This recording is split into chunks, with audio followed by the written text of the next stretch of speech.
It's cool.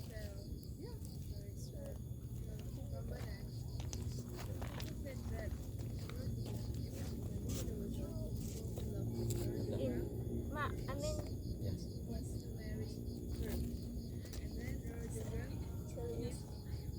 It's so good. What do you feel here? Um, Today we were very lucky. We have access to the first level of the temple here to film Bakeko, who's the guy who runs the Sangha Kinara Kinari. We're doing like an interview sequence with him and talking about how he draws inspiration from I don't know the right word here, like the carvings on the side of the temple, the images there.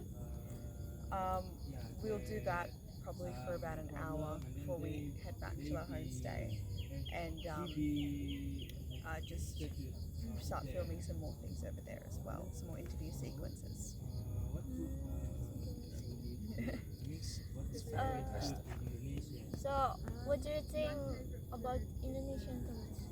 I think it's interesting. It's very different to home.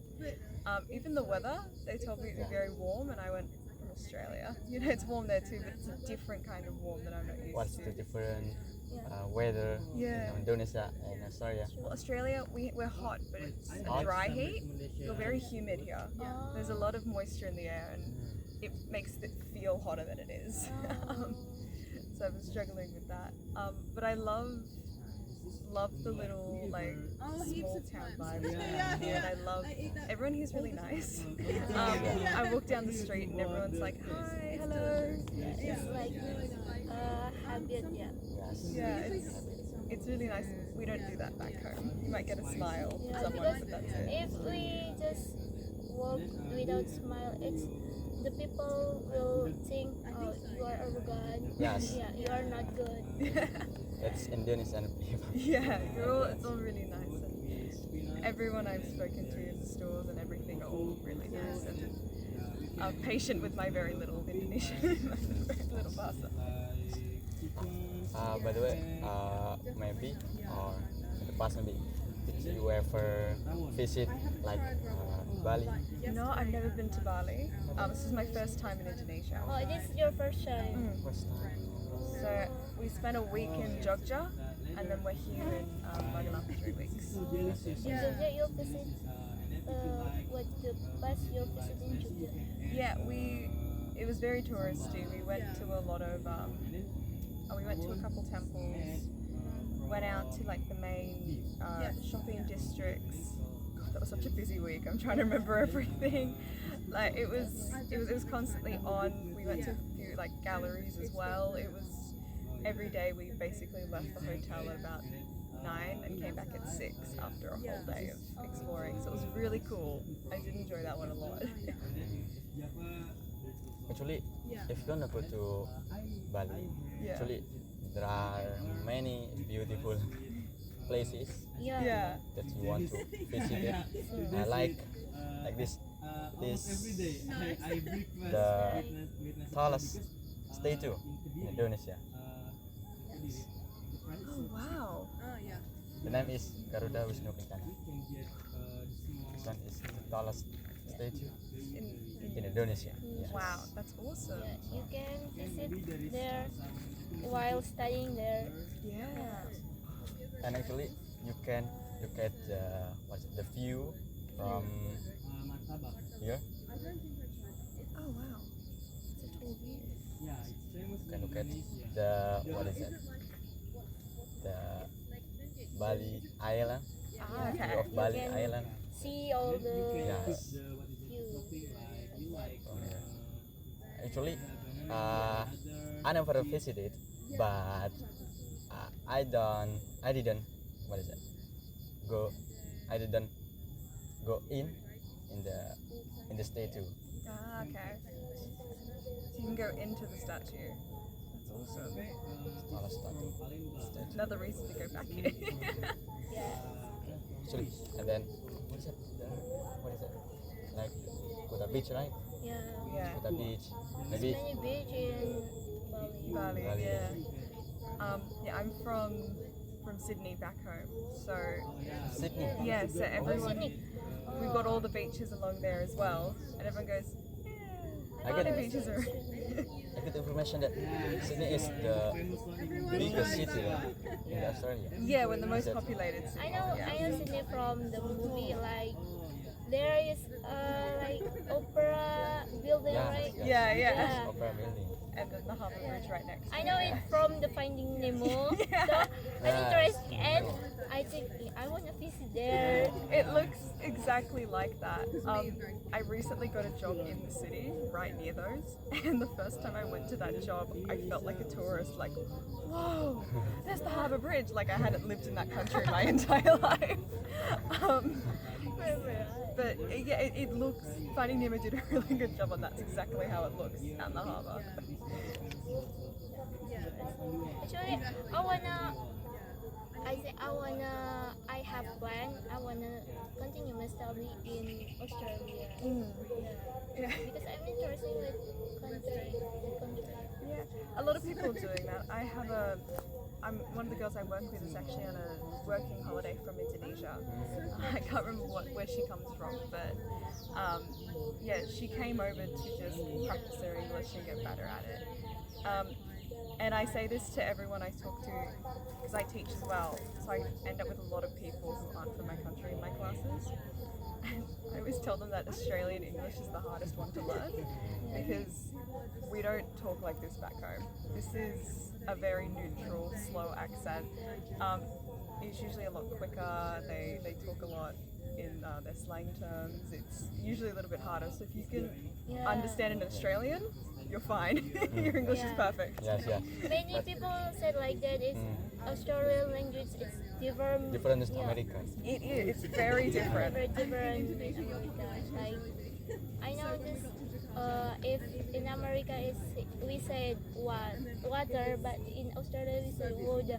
Water. It's But like that. We don't do the sounds. It's in Australia. Yeah, we don't. It is almost the same like British accent, right? No, it's a little different. Yeah. Someone called us British Texans once, which I Can you like. say with British accent?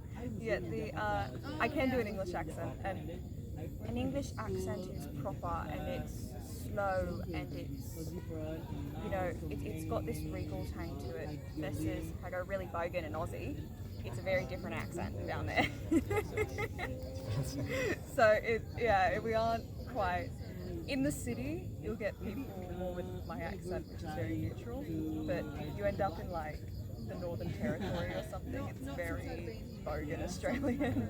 I struggle to understand them sometimes. Struggle forever. No, but most people are really nice and they take the time to slow down and help you guys understand. So Thomas, what do you think about the food in Indonesia? It's different. There's a lot more rice. Did you Yeah. ever try the food of Indonesia? I had a little bit before going, but I came here and I'm like, oh, it's so different, but it's tasty, but also spicy, and I'm not used to spices very much. Yeah, actually in Indonesia it's more spicy. Yeah, I had something and I was like, oh, it tastes so good, but it's so spicy. Yeah. Like you just arrive Java, right? But if Yeah. you arrive like Jakarta or the West Java, it's more spicy than Java. Really? Yes. Yeah. Because I'm Sundanese, and in Sundanese, it's all the food more spicy than here. Yeah. So different places like Central Java, like East Java, like in West Java is the taste is different. Different. I've gotten used to the food here. The food here is nice. I like it now. But when I first came, I was like, oh, it's so different.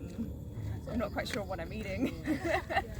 I never had tempeh before coming here. I was like, I don't know what this is. Tofu? What am I eating here?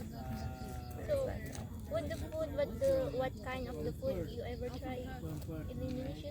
Oh gosh, I don't know. It's a lot of. I'm having a lot of ayam. So I'm a huge chicken eater, so it's a lot of that. It's a lot of like nasi goreng and Yes, of course. lots of nasi The goreng. most The most popular Popular. food Like, in Indonesia. a lot of we did in was it Jogja? It was in Jogja. There was like this night market thing, and it was these gorgeous like dumplings and things we had there as well. I just try things on the menu that sound fun. I actually don't take note of what I eat. Thomas, you visit Jogja, right? So you ever try gudeg in Jogja? Oh, I don't think so. Because the traditional food, the most Yes. famous traditional Jogja. food in Jogja is gudeg. Gudeg. I don't think we actually had. I think we talked about having some, but then we got busy and didn't actually end up doing it. Yeah. But It's good. Yeah. Gudeg is good too. maybe on the next visit I'll go do that. So do you ever try like snake in Indonesia? Oh, the no. dessert snake? No. No.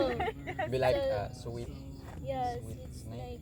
Maybe. like the lolly or No, the like dessert, like cake. yeah. Is it the Like- actual snake or? No. I mean, do you know klopon? I This. call this klopon. Like this. Yes.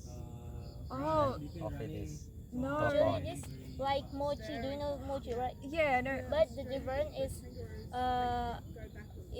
inside it's with brown sugar. It's brown sugar. Maybe I did or something And the similar. taste is combination savory and the sweetie. Because the grated coconut, right?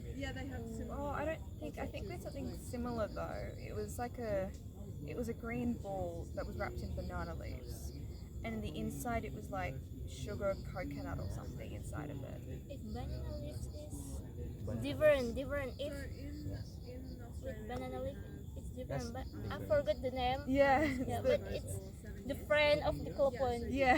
The I had that. My father said klopon and the friend. Yeah, because it's so many cake, but different to how to make and different taste. But the cell is same. Yeah, I had that. That was interesting. So I'm not used to that texture. But it was nice. I did like it. Yeah. Sweet.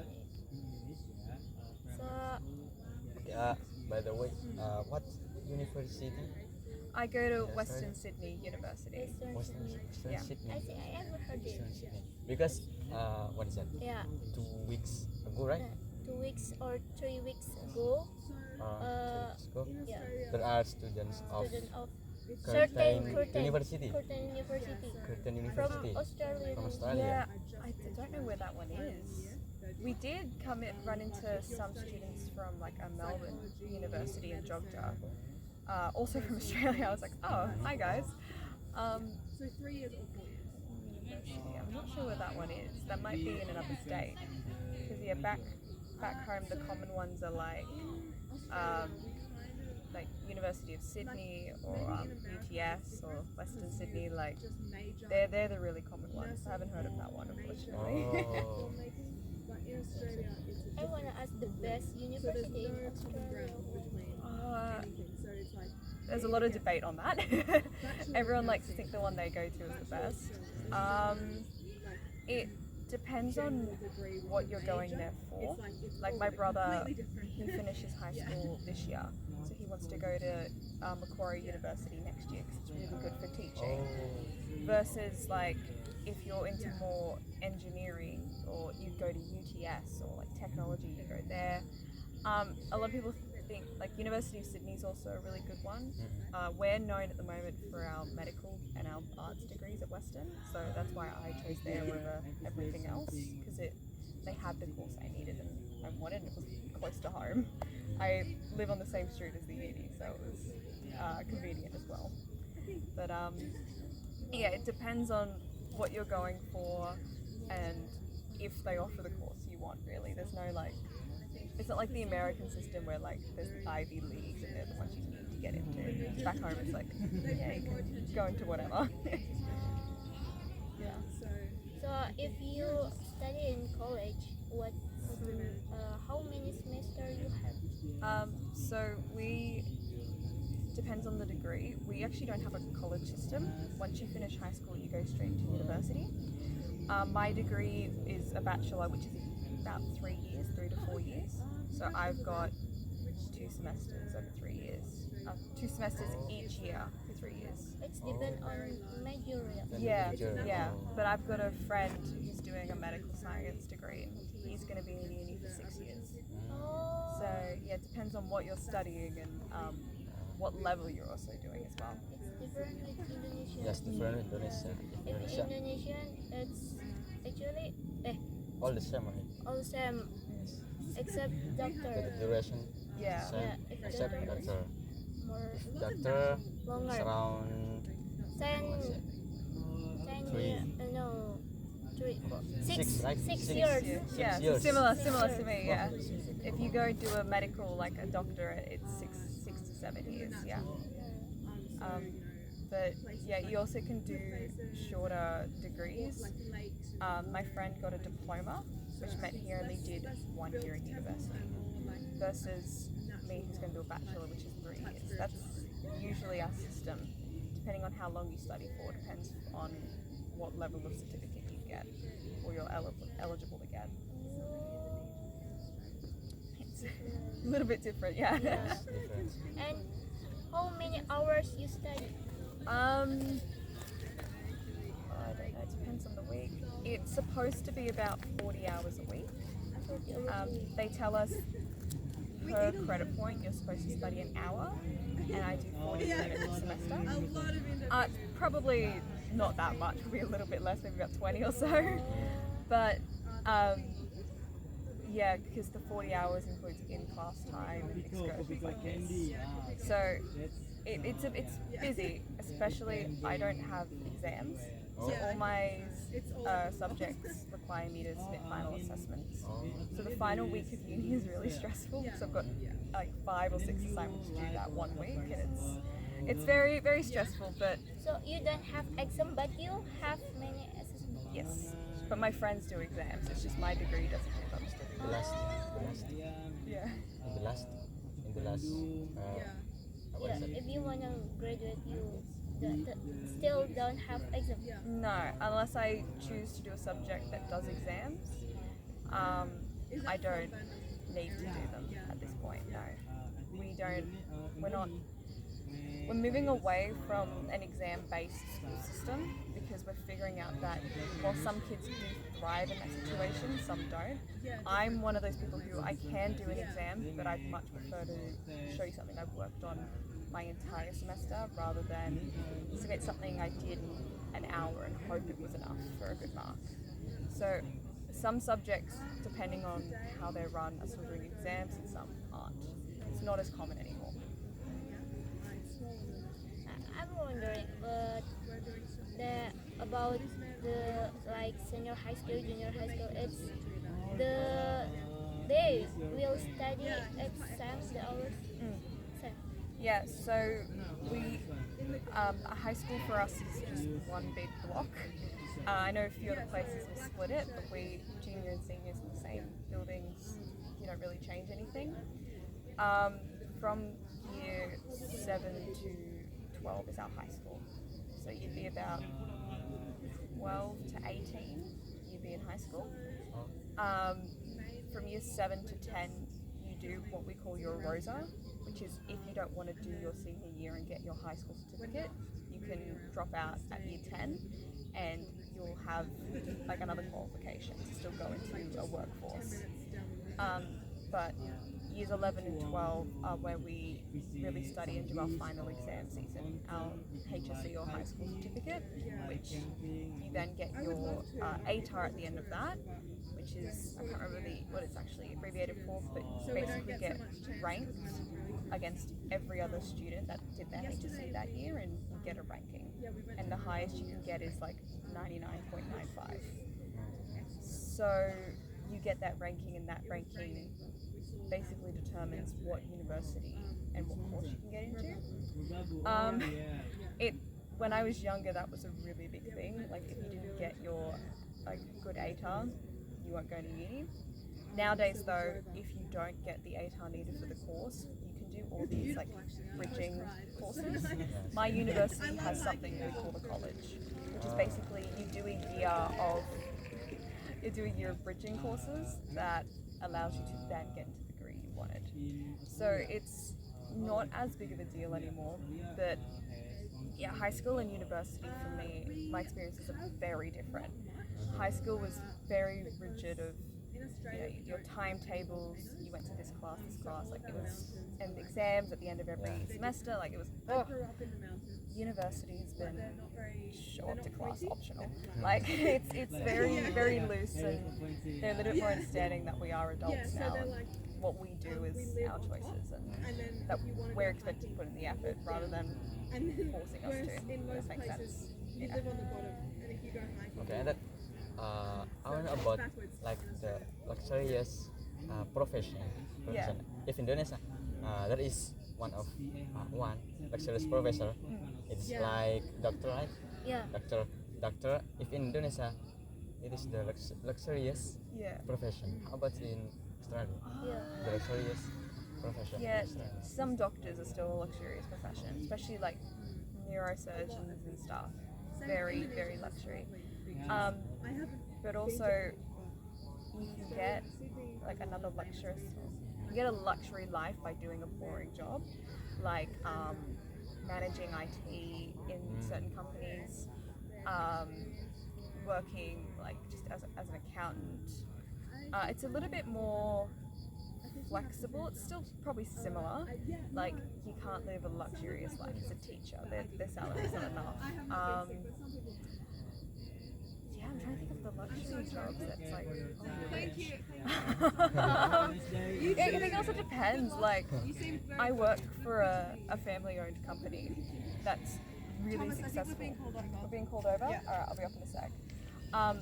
That's really successful, but they work in like education sector. But because the company's done really well, they get to live a luxurious life. So it's a little bit more forgiving when you try to build your own company over there as well. But yeah, still probably the doctors are the ones who are like, oh, okay, you're scientists and doctors are like, you're fancy, okay. Thank you so much. I'm gonna go back to my team. Thank you Thank so you. much, Thomas. Thank you so much. Enjoy your journey. Thank you.